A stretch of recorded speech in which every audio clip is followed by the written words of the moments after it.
few nights ago, I was sitting at the kitchen table late in the evening. The house was finally silent and the family was asleep, and I had a mug of coffee in front of me that had gone completely cold.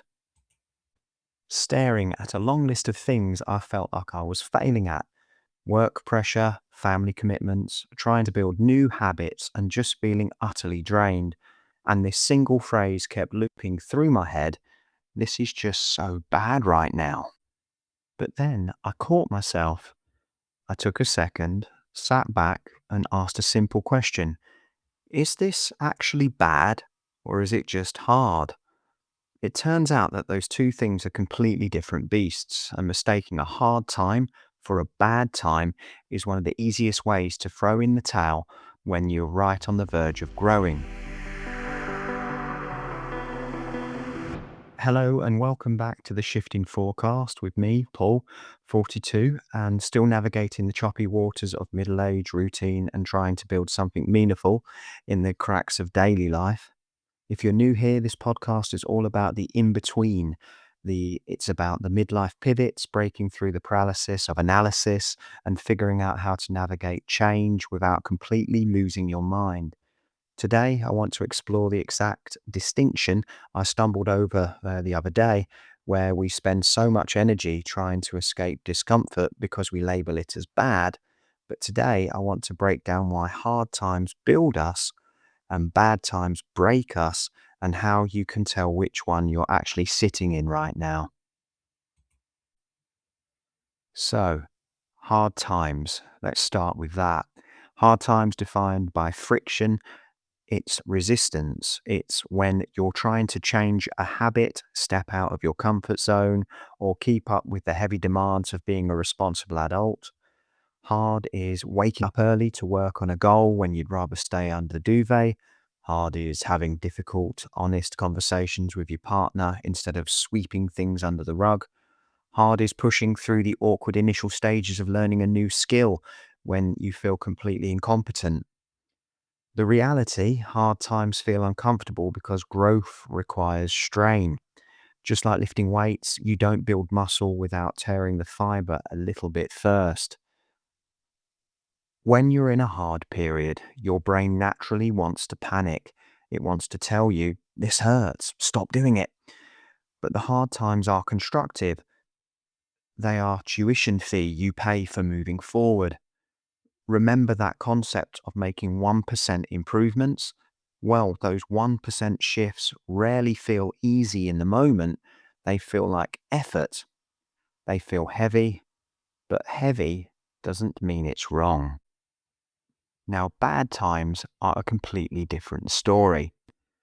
Bad times are not about constructive friction.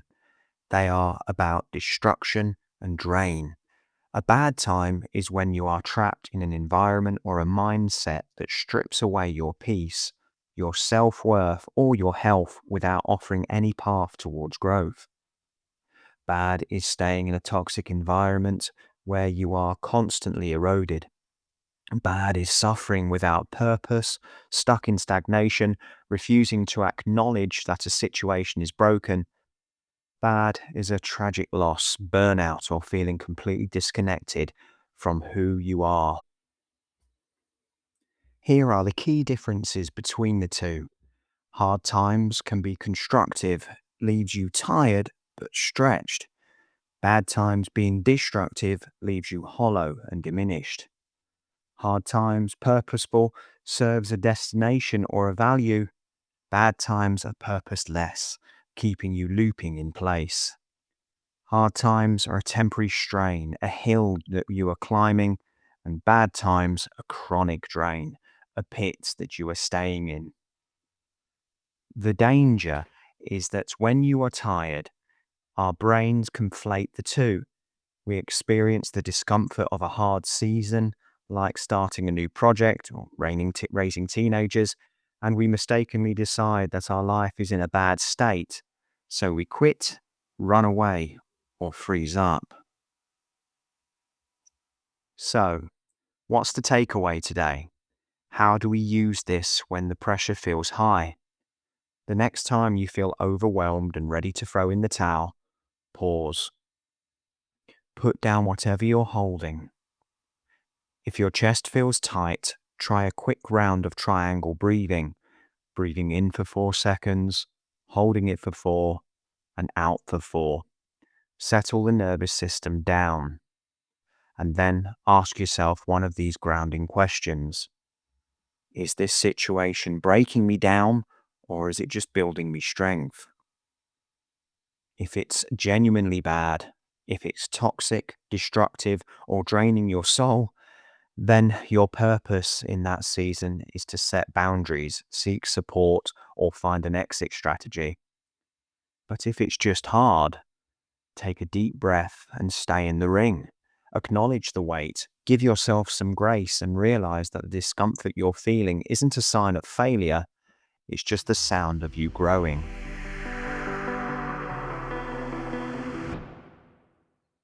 You don't need to smooth out every rough patch in your life. Some patches are supposed to be rough. That's just how traction works. Next time on the Shifting Forecast, we'll be talking about how to manage energy over time, especially when you're balancing a full household, a job, and personal growth without hitting total burnout. Until then, take it one step at a time. Handle the next 1%. I've been Paul, and this has been the Shifting Forecast. Go put the kettle on, take a breather, and I'll catch up with you next one.